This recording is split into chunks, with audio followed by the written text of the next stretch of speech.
언시국 TV 핫 인터뷰입니다. 오늘은 대전의 빈들 공동체 교회를 찾았습니다.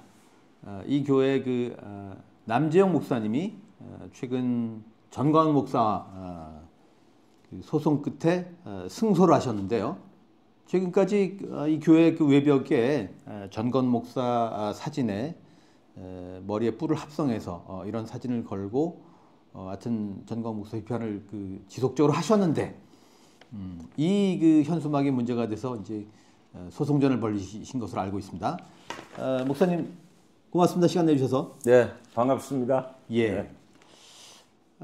그러니까 이 소송으로 몇 년 만에 승소를 하신 걸로 알고 있습니다만은 목사님 남대로 이제 전광훈 목사를 같은 목회자지만 이제 괴물로 규정을 하셨어요. 예, 예, 예. 네.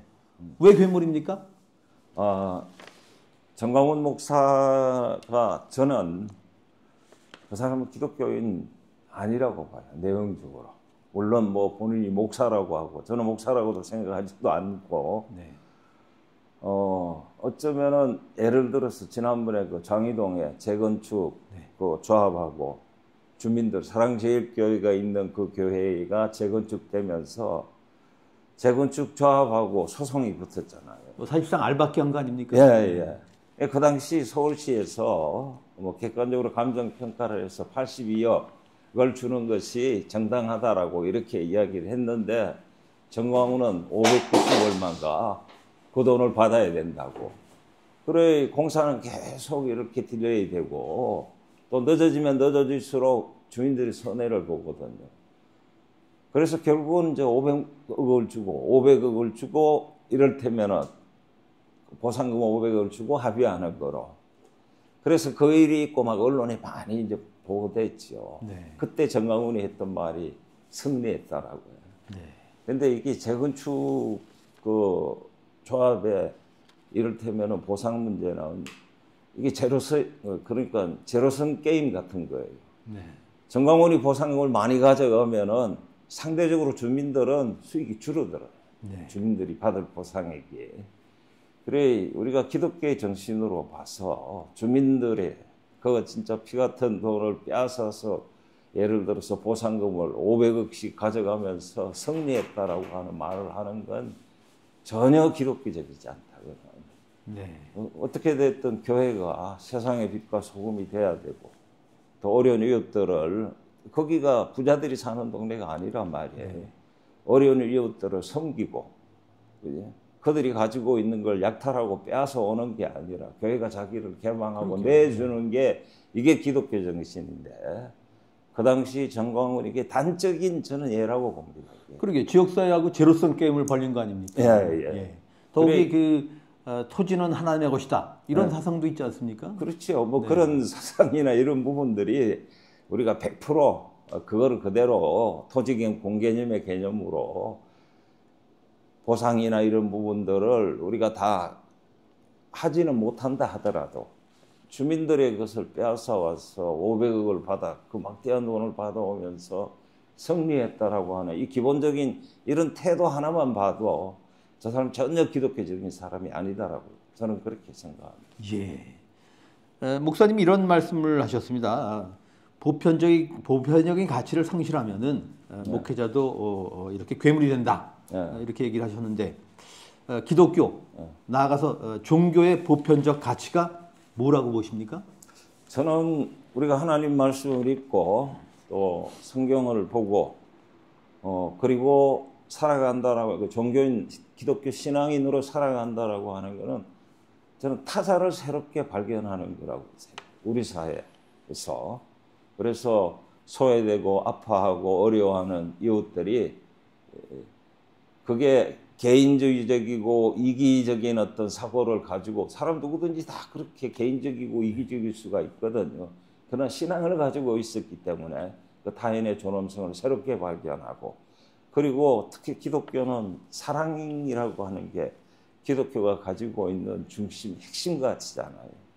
그런데 이 사랑은 그냥 사랑이 아니라 성경 전체에 흐르는 하나님의 말씀은 정의와 평화와 생명의 말씀이에요. 그 사랑 안에 정의와 평화와 생명을 품고 있는 사랑이라는 거죠. 그 사랑의 가치로 우리가 세상을 살아간다면 정광훈 같은 저런 괴물은 될 수가 없다는 거죠. 정광훈은 자신의 힘을 과시하고, 정광훈 두 가지 노린다고 봐요. 저는 정광훈이 노리는 거. 하나는 돈이고 하나는 소위 권력인데 이 두 가지를 얻기 위해서 기독교 종교가 가지고 있는, 기독교가 가르치는 보편적인 가르침을 완전하게 무시하고 어떤 면에서 우리가 종교적인 가치를 자기 사유화하는데 지금 극단적으로 사용하고 있다고. 예. 그래서 저는 저 괴물이라고. 네. 저는 그런 사람들을 종교 자영업자라고 봅니다. 아니 뭐 종교 자영업자야. 예. 저는 보이스피싱 하는데 종교 보이스피싱 하는 거라고 생각하는데. 예. 더욱이 돈, 이건 만모니즘이지 않습니까? 그렇지요. 예. 전광훈 현상, 이런 그 용어를 쓰셨고, 이런 전광훈 현상에 대해서 기독교계가 스스로 성찰을 해야 한다, 이런 말씀을 하셨는데, 일단 그 변주에서 여쭤보면은 전광훈 현상의 사회적 함의 뭐라고 보십니까? 사회적 함의는 제가 우리가 오래전에 돌아가신 이영희 선생님이 교회에 대해서 이렇게 쓴 글이 하나 있습니다. 제가 그 자료를 오늘 좀 소개하려고. 그 스핑크스의 코라는 책에 보면은 이영희 선생님이 이런 말씀을 하십니다. 이렇게 웅대한 교회가 세계의 이름을 떨치고 있을 때 남한 사회의 군사독재, 부패, 인권 탄압, 폭력, 그리고 인간소외, 비인간화, 잔인, 상호불신, 타락, 부정, 이기주의, 향락주의, 빈부격차 또한 세계에서 어떠미였다. 이 사실은 무엇을 말해주는 것일까? 그것도 하나님의 뜻일까? 광적인 냉전, 반공, 군부독재가 이 나라를 암흑 속에 몰아넣고 있던 지난 30여 년 동안 그 신문기사에 나온 거대 교회들의 성직자들이나 그 교회에서 기도드리는 선남선녀들이 군부독재에 반대한다는 말을 나는 과문한 탓인지 들어본 일이 없다. 민주주의와 인간 권리를 위해서 목숨을 바쳐 싸우는 개인들과 세력에 대해서 매도하는 소리는 그들의 입과 교회의 선전물에서 듣고 본 일이 있지만 공감하거나 동정하는 말은 들어본 기억이 없다. 세계에서 기독교가 가장 위세를 떨치는 나라, 대한민국 꼴이 왜 이럴까? 대한민국이라는 나라는 또 우리 사회에서 전 세계를 향한 뉴스는 한국 교회의 아름다움이 아닌 반대로 타락과 추악합니다. 권력과 돈에 눈이 먼 종교가 어떻게 인간을 구제할 수 있을까? 네. 이게 이영희 선생님이 이 말씀을 하셨어요. 언론인 출신으로 한대 교수를 그렇죠. 예. 그분이 바라보는 교회의 모습. 저는 그 모습 속에는 군부독재, 소위 말하면 일제, 식민지, 군부독재, 그리고 유신독재 이런 시대에 교회가 성장해 오면서 권력에 부역하고 성장해온 교회가 오늘까지 이 전광훈 현상도 그것을 극복을 못하고 그 연장선에 있다고 보는 거죠. 네. 제가 성 베드로 성당에 갔을 때 뭐 그런 생각을 한 일이 있습니다만 이 웅장한 건물에 과연 하나님이 계실까? 언젠가는 그 한국의 대형 교회가 유럽의 성당처럼 빈집이 될 날이 오지 않을까 그런 생각을 한 일이 있습니다. 아마 이렇게 가면 그렇게 될 것 같아요. 네. 소위 전광훈 현상에 대해서 기독교회가 스스로 성찰을 해야 한다고 주장을 하셨는데 그럼 왜 기독교회가 성찰을 하지 않는다고 보시나요? 저는 기독교가 너무 많은 걸 가지고 있다고 생각해요. 그러니까 우리가 70년대, 60년대, 70년대 그리고 80년대 권력 친화적인 기독교 그거를 통해서 사회적 영향력을 확보하고 교회가 성장해 왔다는 거죠. 그런 성장해 온 이제 세상이 바뀌었잖아요. 우리가 87년 소위 민주화가 이루어지고 났을 때 교회는 과거를 돌아보고 과거 우리가 군사독재에 부역하면서 유신독재에 부역하면서 성장해온 사실을 반성하고 회개했어야 되는데 오히려 그때에 권력이 성역화되어 있으니까 부역했던 교회도 성역화되어 있었어요. 그렇게 성역화되어서 어떻게 보면은 성장 자체가 저는 그렇게 건강하지 않았다고 보는 거지요. 그때 그렇게 건강하지 않은 성장을 해온 교회가 자신의 기득권을 지키기 위해서 저는 그러고 있다라고 생각합니다. 네. 결국은 이제 기득권에 안주하고 기득권을 수호하기 위한 네. 그런 흐름이라고 볼 수 있겠군요. 그렇죠. 네. 말하자면 성장주의에서 아직도 자유롭지 못한 거군요. 그럼요. 예. 또 한 측면은 그 한국교회 보수한대 말씀이죠. 네. 한국교회가 왜 어쩌다 이렇게 보수화했다고 보십니까? 사실 그 역사상 역사적 예수는 말이죠. 약자와 소수자 편에선 그 진보의 아이콘 아니었습니까? 네. 너무 예수로부터 멀어진 거 아닙니까? 그렇죠. 네. 최근에 이제 나타나고 있는 교회 현상, 그죠? 정광훈을 중심으로 해서 강화문파라고 이렇게 하고, 예. 또 여의도를 중심으로 해서 그러게요. 뭐 세이브 코리아라고 해가 구국기도회라고 여의도파가 생기고 네. 분화가 이루어진 것 같습니다. 또. 네. 거구의 중심에 기독교가 있어요. 네. 그래서 제가 한국교회 전체를 도매금으로 비판하기는 저도 목사니까 어렵지만 역사적 예수가 진보의 아이콘이다라고 하는 말은 조금은 조심스러운 부분이 있다. 왜냐하면 이념적인 편향성, 진보냐 보수냐 이런 측면이 아니고 이제 사회적 약자와 가난한 자들 그리고 그 시대에 가장 혐오받는 자를 예수님이 편들었다. 예수는 그들이 편이었다라고 하는 당파성. 그 당파성의 측면에서 보면은 그걸 진보라고 한다면 정말 진보의 아이콘이었습니다.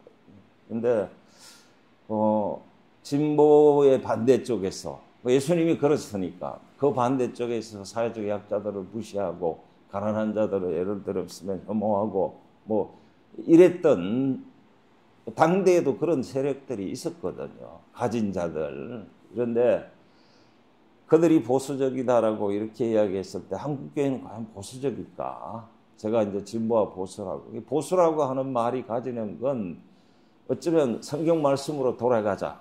예. 교회의 본질을 지키자라고 하는 게 보수잖아요. 예. 이런 우리가 보수의 뜻을 이렇게 생각하면 한국교회는 보수가 아니라는 거죠. 저는 사실 기독교의 언어라고 하는 건 사랑과 환대와 축복의 언어예요. 네. 기독교 언어가. 근데 기독교 안에 없는 거, 아닌 거, 저는 그 환대와 차별과 폭력의 언어는 기독교 언어가 아니라고 생각해요. 지금 한국교회가 사실은 이 성소수자들을 위해서 사용하는 그 폭력적인 혐오와 차별의 언어들, 이건 우리가 아무리 하나님의 이름을 부른다라고 할지라도 광장에 나와서 그 광장의 기독교는 어떤 면에서 진정한 의미의 기독교라고 할 수가 없다라고 합니다. 그런 측면에서 우리가 역사적 예수를 모르는 교회, 이를테면 예수의 삶이나 예수의 가르침을 따르지 않는 교회, 그 교회를 과연 우리가 교회라고 할 수 있느냐, 보수적인 교회라고 할 수 있느냐, 보수적인 교회라고 한다면 말씀으로 돌아가야 되고 예수의 삶을 우리 삶 속에서 육화해야 된다. 그런 의미에서 진보의 아이콘이라고 하는 부분들은 역사적 예수가 사회적 약자를 품고 가난한 이웃들의 친구가 되고 세리와 장녀와 같이 함께 먹고 마시는 그런 의미에서는 진보의 아이콘이라고 하는 말은 충분히 동의합니다. 그러게요. 어쩌다 사랑과 환대의 교회가 말이죠. 차별과 협오의 중심이 돼버린 것 같은 그런 느낌을 받습니다. 너무 안타까워요. 예. 저렇게 가면 아마 저는 교회가 무너질 거라고, 스스로 자멸할 거라고. 예. 자, 정광훈 씨 얘기를 좀 해보겠습니다. 정광훈은 하나님 나한테 까불면 죽어 이런 말을 한 신성모독의 하여튼 혐의에 심지어 빤스 발언, 부도덕성, 또 문어발식으로 문제적인 사업체를 확장한 물신주의 등 사실은 반기독교적인 사람 아닙니까? 그런데 그렇죠. 왜 기독교 지도자들이 이 사람과 선을 긋지 못한다고 보시나요? 저는 서로 이해관계가 일치하는 부분이 있다고 봅니다. 그리고 우리가 이제 조금 기독교가 성장해오는 과정, 한국 기독교가 폭발적으로 성장해온 게 박정희가 군사 쿠데타를 일으킨 61년부터 박정희가 서거한 79년까지, 1979년까지 61년도에 기독교 인구가 60만 7천 명이었어요. 약. 그런데 박정희가 이제 죽었을 그때 79년에 기독교가 우리 한국 사회에서 교세가 얼마가 되는가 하면은 598만 명, 건 한 600만 가까이 돼요. 그러니까 10배가량 성장했군요. 네. 네. 거의 정확하게는 884% 예. 이제 성장. 이거 세계 역사에서 이런 성장의 기록은 없어요. 근데 그 성장의 기록, 그 성장을 그렇게 이를테면 기록적으로 성장해 오면서 교회가 보인 행태들 같은 건 이를테면 우리가 민족의 이익을 대변하기보다는 소위 말하는 미국의 이익을 대변하고 반공이라고 하는 이데올로기로 한반도의 갈등을, 대립과 갈등을 부추기고, 그리고 교회가 지나치게 양적 성장에 이를테면은 지향하면서 교회가 가지고 있는 기본 가치가 정말 기독교의 핵심적인 내용을 저는 놓치고 갔다라고 하는 거죠.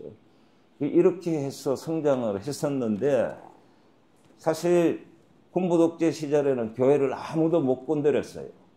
왜냐 이러면은 독재 권력이 성역화되어 있으면 기독교도 같이 교회도 성역화되어 있습니다. 근데 그 교회를 이제 건드리기 시작한 건 김대중 정부예요. 네. 정부가 건드린 건 아니에요. 민주화가 되니까 언론에서 이제 교회를 털기 시작했죠. 시사저널 2580, 그 당시에 길 잃은 목자라고 해가지고 김홍도 검남교회 그 대형교회 김홍도 목사가 뭐 예를 들어서 횡령이라든지 또 여자관계라든지 이런 부분들을 털기 시작하고, 교회가 정말로 고요하게 제왕처럼, 우리 여의도 순복음교회 조영기 목사도 결국은 그렇게 털어서 감옥도 갔다 오고 수천억 이를테면 횡령한 것 때문에 이런 일들이 생기니까 이거를 좀 방어를 어떻게 할 수 있을까라고 하는 고민들이 생길 거 아니에요. 그런데 정광훈이가 나와가지고 예를 들어 문재인 정부 때는 뭐 간첩 별갱이, 예를 들어 청와대가 주사파 속을 이래도 괜찮아요. 그리고 그러는 정광훈 옆에 야당 권력, 황교안이나 그 당시 김문수 이런 권력, 야당 권력들이 또 붙어가지고 정광훈이가 굉장히 힘을 가진 것 같잖아요.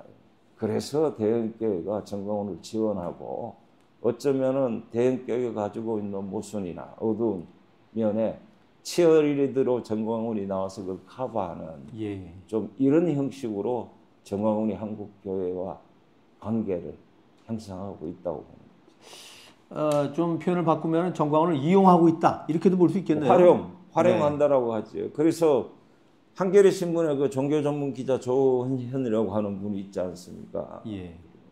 그분이 이런 말을 했어요. 정광훈 목사의 등장은 분단 상황을 유지해 교회 기득권을 지키고 또 정치권까지 쥐락펴락해온 대형교회 극우 목사들이 그들에 의해서 정광훈이 파생된 거다. 우리 정광훈 보이면 우리는 정광훈만 보지만 그 뒤에는 대형교회 그런 목사들이 이를테면 있다는 거죠. 네, 그런 이명 구조가 있는 거네요. 예. 어쨌거나 정광훈이 어쩌다 극우의 아이콘이 됐습니다. 예. 그래서 여쭤보는데, 그러면 보수 정치인들은 왜 정광훈에게 휘둘릴까요? 저는 뭐 여러 가지 이유가 저는 있을 거라고 봐요. 하나는 우리 정치의 후진성도 있고, 정치하는 사람들의 정치 철학도 문제고, 그리고 기본적으로 한국의 이 정치 생태계라고 하는 게 내만 살면 국민들을 생각하기보다는 자기 이해관계에 따라서 정치를 한다는 거예요. 예를 들어서 이번에 우리가 내란이 일어났을 때, 그죠? 내란은 왜 됐든 우리가 민주주의가 시민을 지켜준 게 아니에요. 이번 내란에서 우리가 확인한 건 시민들이 민주주의를, 대한민국의 민주주의를 지켰어요. 그랬죠. 예. 누가 지켜야 되는 거예요? 정치인들이 사실은 자기가 목숨을 걸고 그거 하라고 국민들이 찍어주고 정치 예를 들어서 국회로 보내고 그런 거 아니겠어요?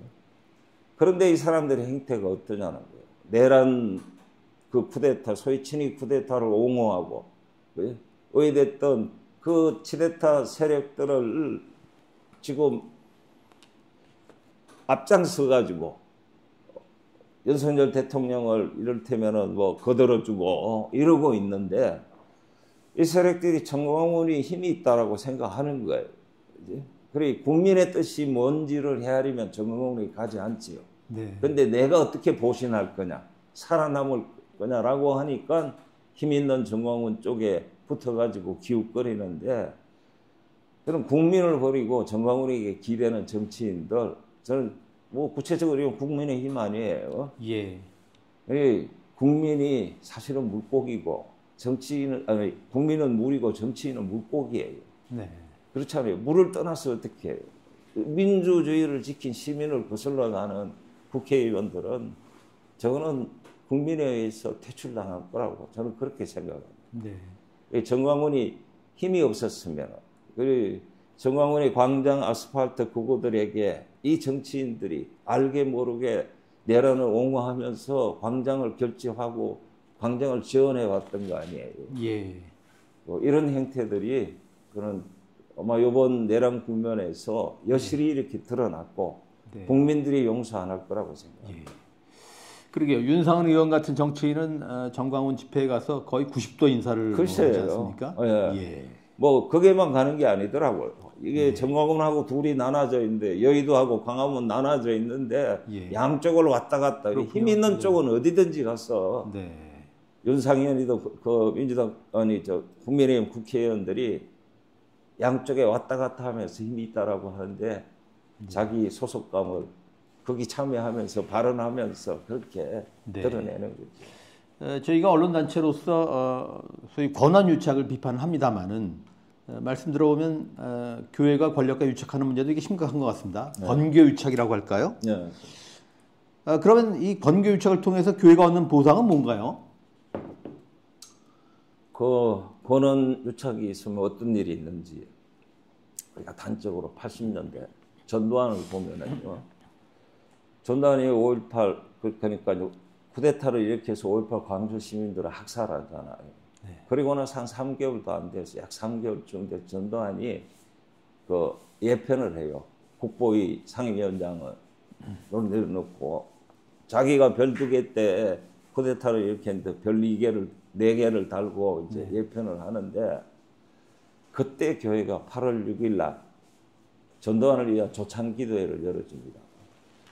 그리고는 8월 11일부터 15일까지 이게 이제 참 우리가 한국 기독교가 가지고 있는 저는 이 고질적인 정말 행태인데 권력이 위기에 불의한 권력이 위기에 빠지면 여의도에서 수백만 뭐 수십만의 군중을 동원해 가지고 권력을 지원해 늘 그 기도회가 여의도 광장에서 40만 기독교인들을 모아가 세계 복음화 대성회라고 하는 걸 엽니다. 15일까지. 네.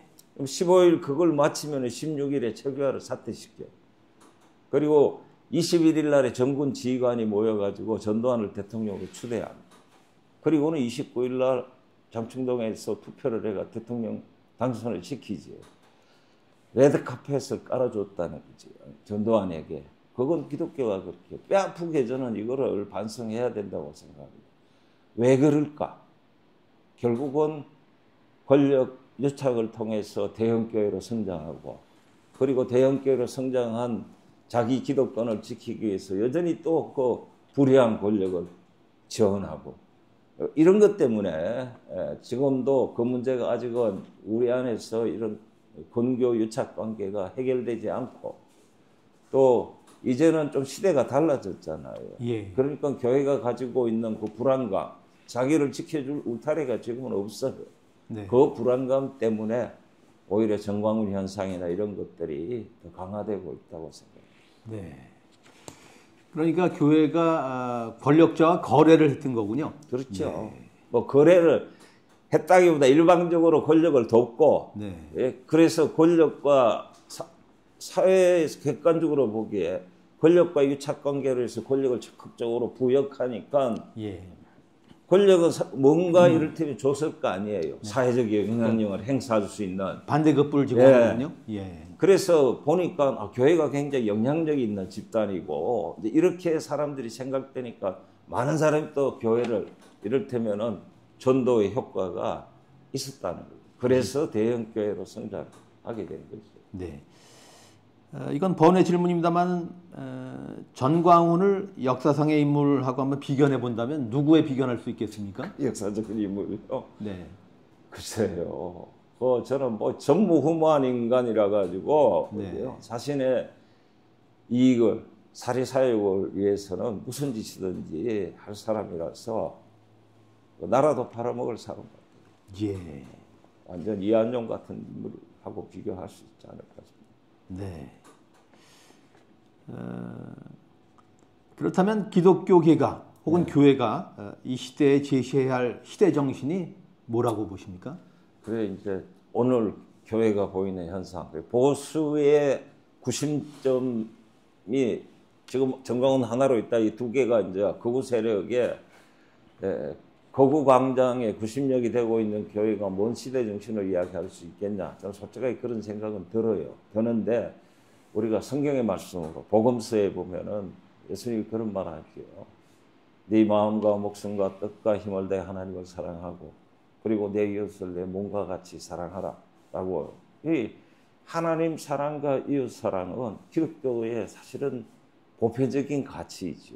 이거를 지키는 것이 저는 교회가 이 세상을 향해서 이를테면은 제시할 수 있는 시대 정신이라고 생각합니다. 예를 들면은 기독교는 우리 신앙생활 하시는 분들은 그래요. 내가 하나님한테 어떤 모습으로 서 있는지, 내가 기도해서 성공하게 해달라든지 부자 되게 해달라든지 좋은 차 타는 대체로 한국교회 기도가 이런 기도인데 이건 주술이에요. 기도는 오늘 내가 한 사람으로서 하나님 앞에 어떤 모습으로 서 있냐, 내가 사람의 얼굴을 하고 서 있는지 사람의 꼴을, 아니면 개나 돼지 같은 꼴을 하고 서 있는지 내가 돌아보고 인간의 모습으로 돌아오라는 거죠. 기독교적인 가치 하나님 사랑과 이웃 사랑은 저는 이렇게 생각합니다. 어느 날 내가 이렇게 밥을 먹다가 밥상 위에 이 밥 한 그릇이 이 밥 한 그릇을 위해서 누군가는 지난 여름 땡볕에 그 논에서 등골을 태우면서 일했던 농사꾼 아무개 씨가 있을 거 아니에요. 나는 이름도 몰라요. 성도 몰라. 그러나 그가 존재했기 때문에 내가 오늘 이 밥 한 그릇을 먹을 수 있다라고 생각했을 때, 내가 살아가는 삶이 이 밥 한 그릇이 그 농민의 노고에 빚지고 있다라고 하는 그걸 깨닫는 거지요. 밥 한 그릇만 그런 게 아닙니다. 내가 입고 있는 옷, 내가 사용하는 모든 기구들, 심지어 내가 타고 다니는 버스, 모든 것들은 내가 사실은 만든 게 그렇게 많지가 않아요. 거의 없어요. 네. 타인의 노고에 의해서 내가 살아가는구나. 이런 생각을 하다 보면은 내가 주체적으로 살아가는, 예를 들어서 내가 살아가는 사람이기보다는 사라지는 존재다. 타인들의 노고에 의해서 사라지는 존재다라고 하는 걸 깨달을 때 그 하나님의 말씀이 생명을 내 안에 찾게 되는 거죠. 그래서 남이란 없다. 다 내 또 다른 영혼들이지. 우리 사회에. 그래서 타자를 새롭게 발견하게 하는 게 저는 이게 기독교의 핵심 가치라고 보고, 이것만 제대로 기독교가 정신을 차리고 정말 하나님의 말씀을 제대로 지키면 우리 사회를 굉장히 맑고 아름답게 만들어갈 수 있다고 생각합니다. 네. 그러니까 우리가 알든 혹은 미지의 사람이든 타인들이 바로 우리의 이웃이군요. 예. 또 그런 이웃에 대한 사랑이 곧 하나님에 대한 사랑의 표현이다. 이렇게도 볼 수 있겠습니다. 그렇죠. 예수님이 이야기하는 이웃은 내 중심이 아닙니다. 네. 예를 들어서 내 옆집에 철수 아빠, 뒷집에 장씨, 앞집에 이사장, 이게 아니고 성경에 보면 그 강도 만난 사람들의 이야기의 결론은 그거거든요. 지금 누가 강도 만난 사람의 이웃이 되는 거예요. 지금 고통 가운데에서 나를 필요로 하는 사람이 누구냐는 거지. 우리 사회에. 네. 우리 사회적 약자나 소수자나 어려움을 겪는 이들이 교회에 손을 내밀 때 교회가 그걸 따뜻하게 품어줘야 되는데 오히려 교회는 그걸 내치고 혐오하고 차별하고 이제 우리 시대 교회가 그런 모습이라고 하는 게 전 너무 안타까워요. 가슴 아프기도 하고. 이런 질문을 드려보겠습니다. 교회가 존중해야 할 우리 사회 집단 지성의 외침 뭘 꼽으시겠습니까? 저는 우리가 12.3 내란, 아까 이제 잠깐 이야기했지만요. 우리나라 민주주의 누가 구했나요? 시민이 구했어요. 민주주의가 시민을 보호해주지 못했습니다. 예. 나는 그 시민들의 뜻이 집단 지성이라고 그렇게 교회가 귀담아 듣고 정말로 그 시민들의 집단 지성 속에 저는 하나님의 목소리를 들어야 된다고 생각해요. 하나님의 뜻을 헤아려야 되고 우리 이런 측면에서 오늘 교회는 어떤 모습을 보이고 있느냐. 오히려 내란 자력들을 옹호하고 동조하고 거구 집회를 벌여가지고 그들을 의대했던 뭐 힘을 실어주고 이런 거는 집단지성에 역행하는 거지. 거슬러 가는 거지. 교회가 그렇게 거슬러 가면은 사회로부터도 저는 외면당한다고 생각합니다. 그래서 내란을 지켰던 민주주의를 그 내란의 와중에 민주주의를 지켰던 시민들의 집단지성 거기에 교회가 응답해야 된다. 오늘 한국 교회는. 그런데 안타깝게 참 그렇지 못한 현실. 그래 우리가 그 가운데에서 확인한 거 내란은 정말 있어서는 안 되고 굉장히 의외 때도 이게 이제 불행한 일이었지만 그 안에서 우리가 확인한 거 몇 가지가 있어요. 정말 아름다워. 남태령에서 농민들의 이를테면은 길을 열어준 그 연대, 그리고 그 비 오는데, 그 눈 오는데 엄박 비닐을 뒤집어선 그 키세스들의 연대, 그리고 저 언젠가 이제 그 지하철 3호선 안국역에서 그 장애인들이 자기 권리를 위해서 들어누웠을 때 거기에 함께 들어누워서 우리가 다시 만난 세계를 불렀던 그 다이인 연대라 그러더라고요. 예. 저는 이런 연대 속에 이 시대에 하나님의 뜻이 있다고 보는 거. 교회가 그걸 봐야죠. 그걸 받아들여서 그 뜻을 존중하고 거기에 응답해야 된다. 이 시대는. 저는 그렇게 말하고 싶습니다. 네. 목사님 힘하시는 교회가 빈들 공동체 교회입니다. 네. 아니 왜 시온성 교회가 아니고 빈들 교회입니까? 짐작은 갑니다만. 네. 우리 40년 전에 이 교회를 세울 때 자, 빈들은 광야잖아요. 예. 큰 교회 예를 들어서 되지 말자. 왜냐면 큰 교회만 되면 부패한다는 거죠. 그때 우리가 봤을 때. 그리고 또 하나의 교회가 되지 말자. 세상에 수많은 교회가 있는데 교회 하나가 뭔 의미가 있냐. 우리가 새로운 교회가 함께 해보자 라고 하는 거로 사실 교회를 처음 시작했어요. 청년들이. 저도 이 교회에 개척한 목회자는 아니고 제가 3대 목회자인데 개척 멤버였어요. 장립교회. 그때 우리는 또 하나의 교회가 아닌 새로운 교회를 지향한다. 그리고 뭐 도시의 화려하고 고급스러운 교회가 아니라 정말 가난하고 어렵고 힘든 이들의 삶에 우리가 우리 자신을 육화시키는 그런 교회가 된다라고 하는 고백으로 시작했어요. 그 자리가 광야고 우리 교회가 있어야 될 자리는 광장이 아니에요. 저는 광야가 교회가 있어야 될 자리라고 보는 거죠. 외롭게 하나님 앞에 서서 우리가 이 시대를 어떻게 순례해야 될 것인가. 세상의 빛과 소금으로 세상을 순례하는 교회는 어떤 교회가 될 것인가. 이런 것들을 성찰하고 다짐하고 그런 교회가 되기 위해서 빈들 공동체, 빈들이라고 하는 걸 앞에 붙였습니다. 네, 그러니까 개척 당시에는 이 교회 청년이었는데 예, 목회자시군요. 예. 예.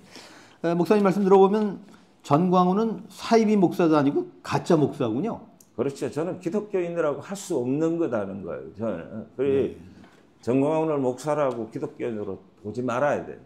저는 그렇게 생각합니다. 네. 어떻게 기독교인이 저렇게 살아갈 수 있나?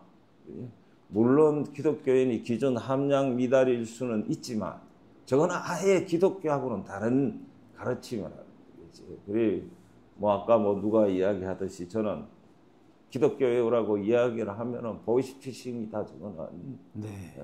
정상적인 사고를 하는 시민으로 그리고 정상적인 기독교 안에서는 저런 건 있을 수가 없다는 거죠. 예.